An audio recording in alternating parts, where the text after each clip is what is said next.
in a world where everybody's looking to devalue their currency to make their goods more attractive, how does that end well? It doesn't, right?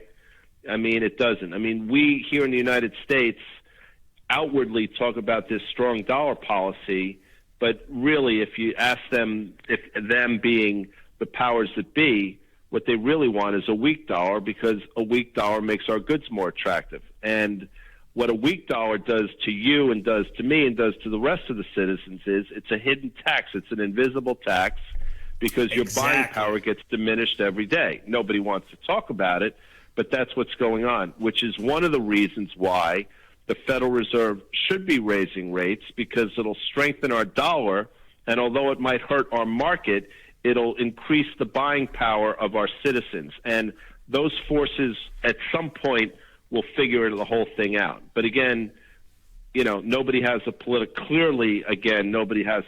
will to go down that route.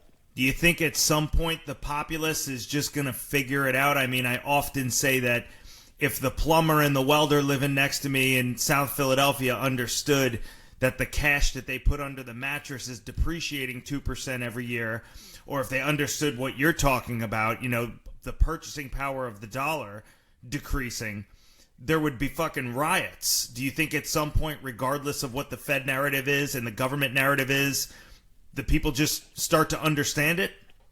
If the stock market goes higher basically every day, the answer to your question is no. If you have a market event that opens the eyes of people, then the answer is yes, which is why, in my opinion, the Federal Reserve doesn't want a market event. Does that make sense? Makes perfect sense to me, bro.